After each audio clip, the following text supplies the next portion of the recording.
No, but sis, look at your skin. I'm not being funny, but wait. Are you sponsored by NARS? Because this is the glow. I'm sponsored by God. It's turmeric, y'all.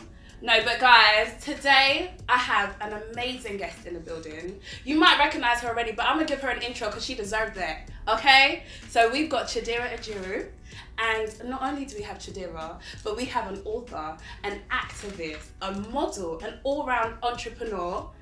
The Slumflower, guys. She's here to get glammed up at Bernicia Boateng Studios. So come through the journey with us. We're going to get to know her a little bit better. I'm going to be asking her some questions. And we're just going to take it from there, guys. Stay tuned. Okay, guys. So I'm starting on skin. But my first question for Chidera is like, personally, as someone who's been working with you for like a year and a half now. Babe, it's been a while. It's been a minute. We've done so much together. But in the short time, literally in the short time I've been working with you, it's mad to see like where you come from. Can you like drop a few bombs? Like, first of all, your book. How did we get here right now? I'ma just like do a little bit of something. We're gonna highlight what she tells us. So I released my now bestseller, What a Time to Be Alone, on July 26, 2018. Yes, honey. And when I released it, I did know it was going to do well because I believed in it and I was hard-headed enough to express every single thing I wanted to at the time.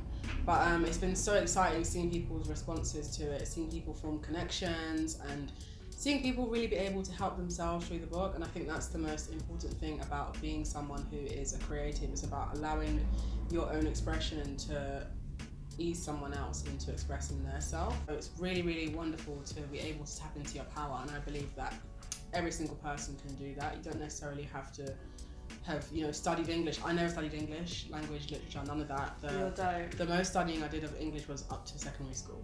So I still am a writer. Like, you don't have to have formal skills to be able to call you a writer, but also you don't have to wait to be published to be called a writer either. So it's wonderful to just be able to take the reins of your life and just do it your way.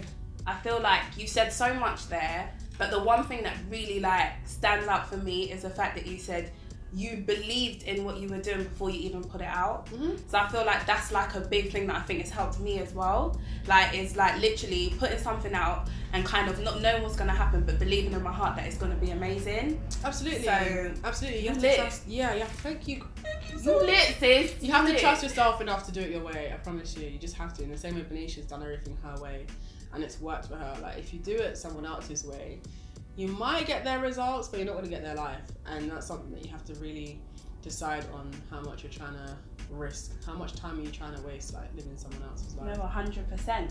So, like, let's say now you've got your book out and whatever. What was probably like one of the hardest challenges you had, like, coming up to that huge milestone? For me, the biggest challenge was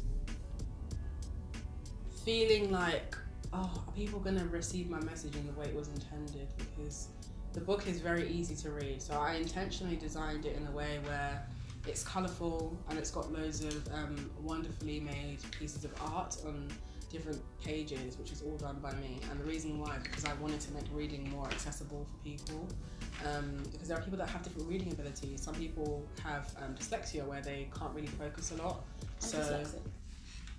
So if you have a book that's colourful, it allows you to at least concentrate a little bit That's more. literally my favourite thing about your book, though. It's all the colours, and I feel like you said something that's so important. Like, growing up and being dyslexic, it was such a big deal. Like, you were made to feel dumb. So when I saw your book, it just made me feel like, you know what, this is for everyone. Like, everyone can feel accepted, all age ranges as well.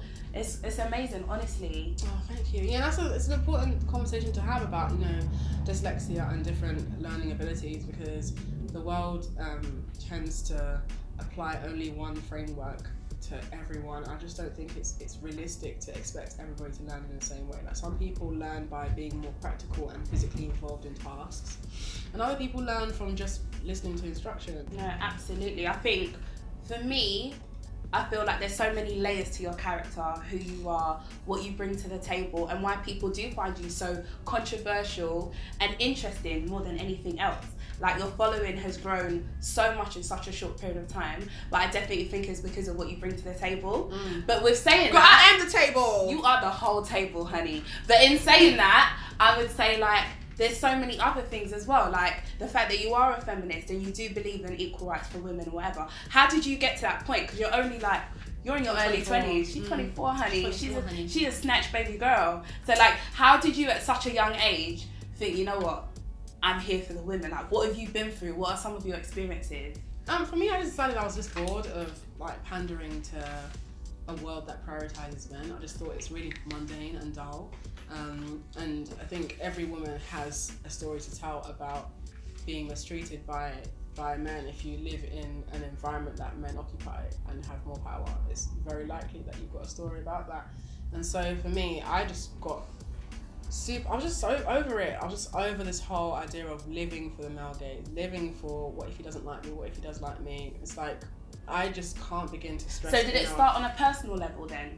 So it wasn't like at work definitely. or anything, I think it was more like guys. The thing is, feminism it has to start as something personal for it to have meaning to you. If you're someone that calls yourself a feminist, like it has to come from something personal. Like you. Do you mind sharing like a personal experience with us? Let me think. I've got. You ain't gotta name no names, honey. But you know, just give us a little insight, little tea on like what got you here. I mean, I forgot. A lot of my experiences are very identical to each other, and that's involved being someone I'm straight, unfortunately. Wait, hang on. You're straight, unfortunately? Yeah. What's that supposed to mean? Like, what's unfortunate about being straight? So what I find... Sorry if I'm offending anyone.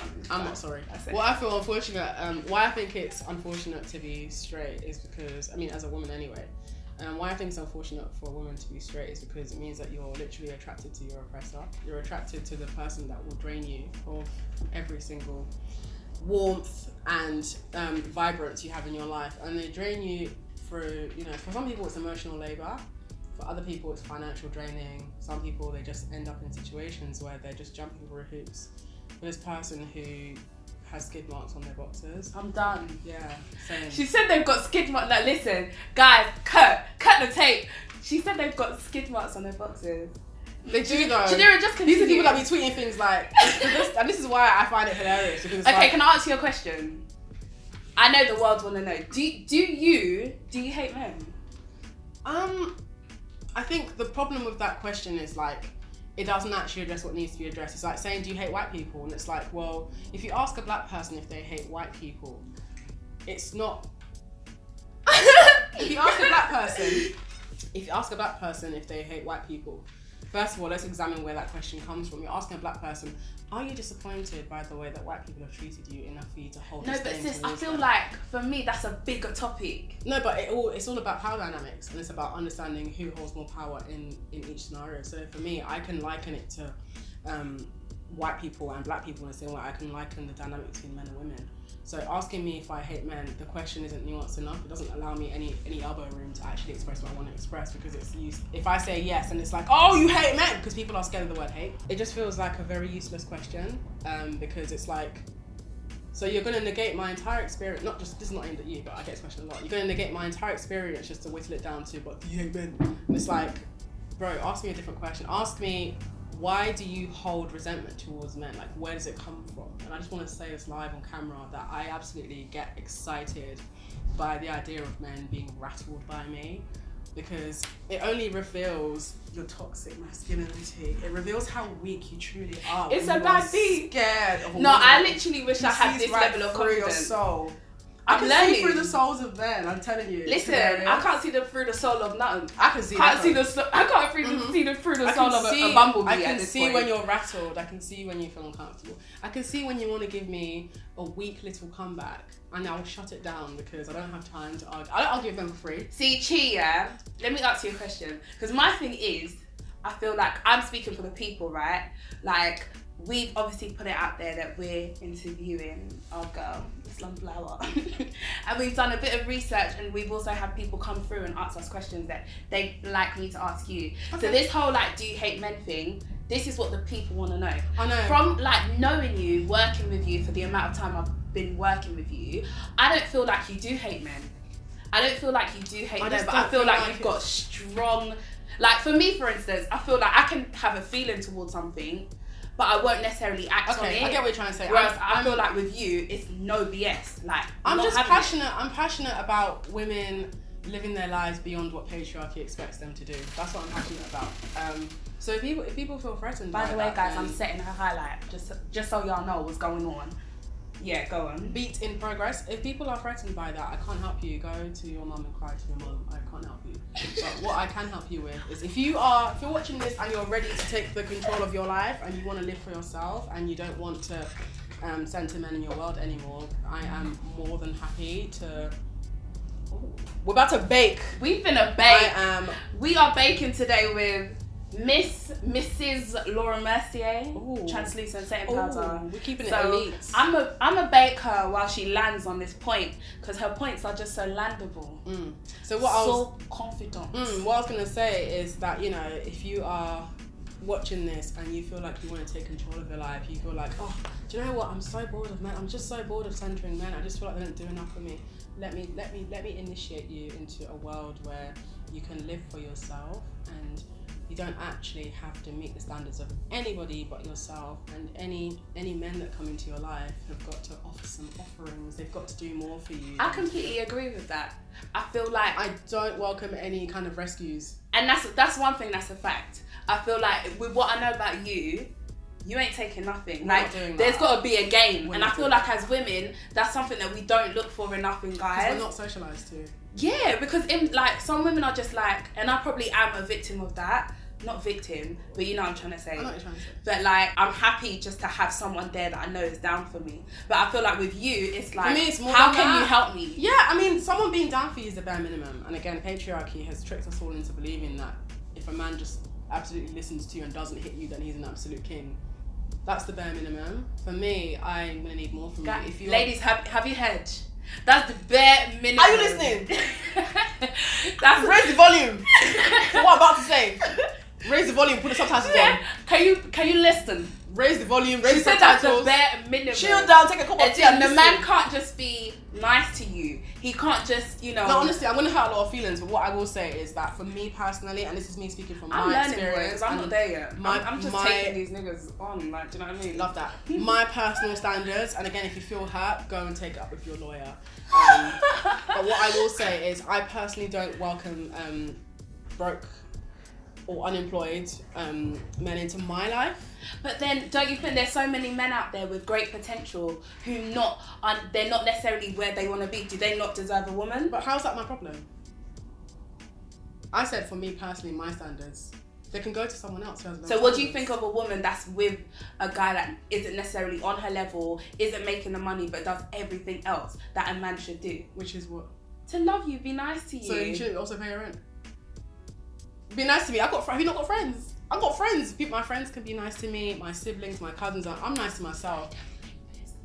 For me personally, a man being nice to me is not enough because I already live a full life. So if he ain't got the peas and he can't change your life, you're not interested? I'm not interested. I already live a full life I'm happy with. I mean, I can do things for myself, so I'm going to need more from Maybe you. I need to jump on your bandwagon because at this point, she's winning. I need to. Are you listening? Raise the volume, put the subtitles on. Let me tell you something.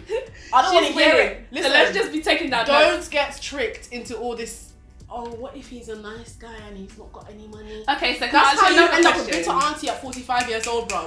Don't do it. Don't do it. I just want to finish. Wait, I just want to finish making your face before we land. Don't do it. Because at this point, I can't. Listen, there's very nice guys. There's also rich guys, also nice guys too. Don't fall for it, bruv.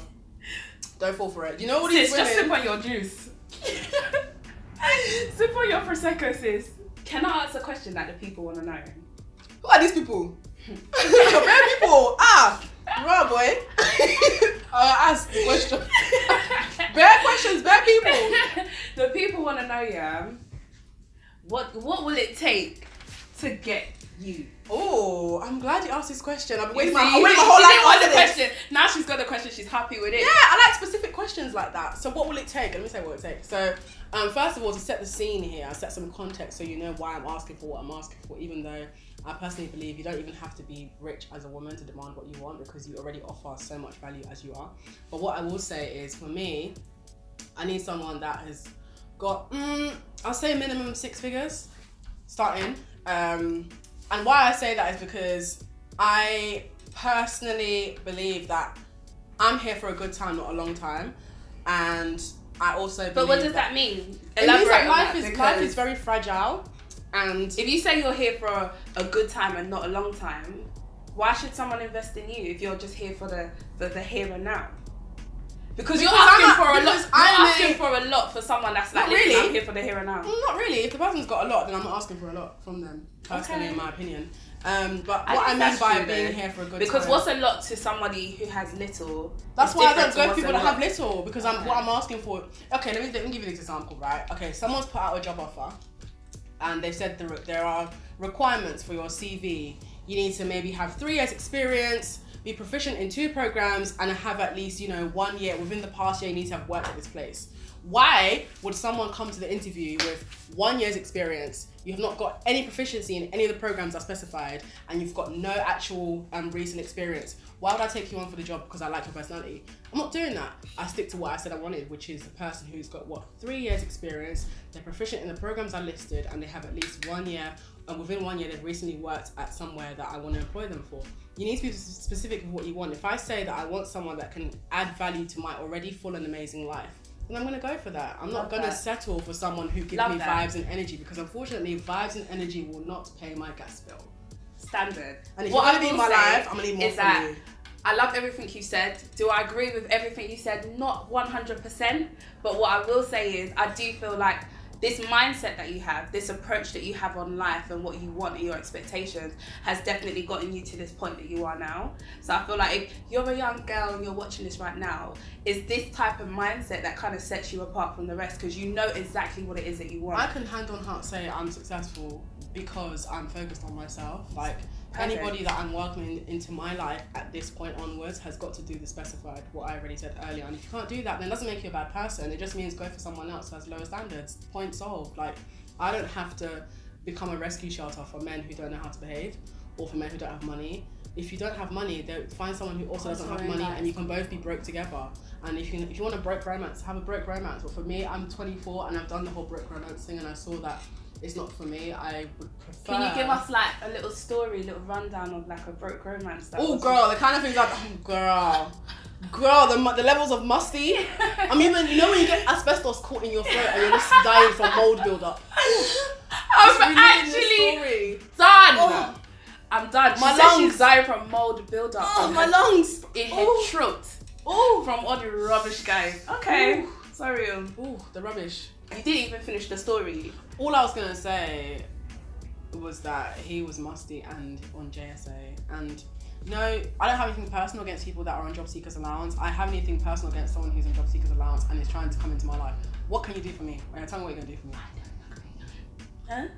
Do you know what? I think a lot of people are going to disagree, and let's unpack this, because I think the reason why a lot of people tend to be averse to like having specific. But isn't there reasons? There's different reasons as to why people end up on JSA though. Again, I said I'm not against you being on JSA. I'm against you being on JSA and being in my life, having romantic intimacy with me.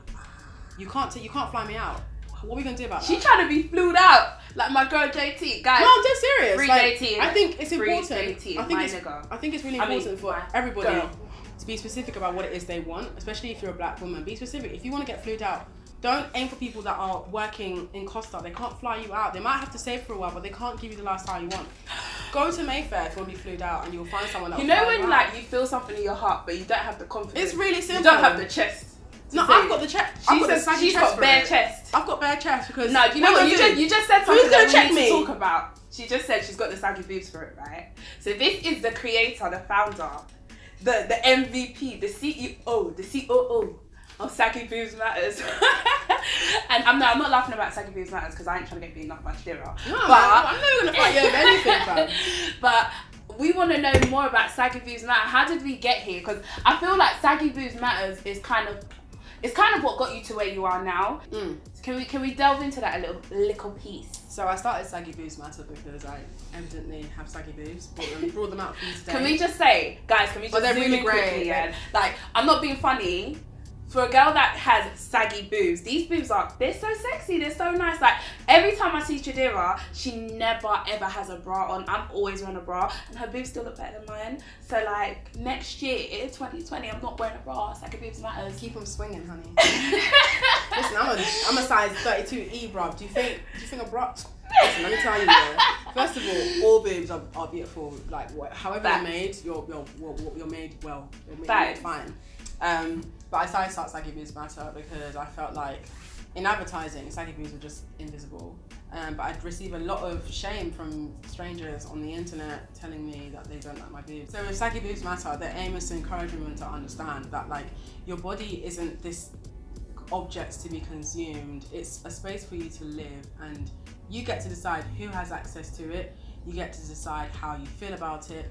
You get to decide how you nurture it. That's all entirely up to you. It's your body, and I just really want to use the movement to form a conversation that allows women to take control of their bodies. You help so many young girls. Like, I'm not gonna lie to you, I feel like there should be saggy gut matters, because this bit right here, girl, make like, saggy guts matter then. What you waiting this for? bit right here is, no, honestly, okay, all jokes aside, it's something that's so important. We do have to become like confident in our skin, in our bodies, and whatever. And I think, like, as a girl who's also got slight saggy boob for my age, like, seeing your whole thing.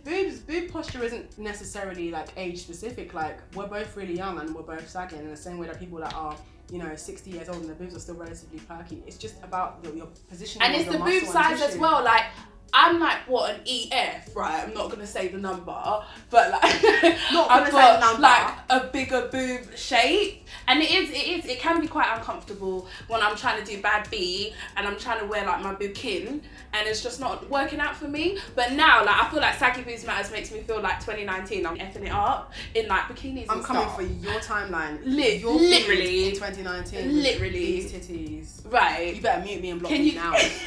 Block me now. Can you see this? This is beautiful, and I'm proud of that.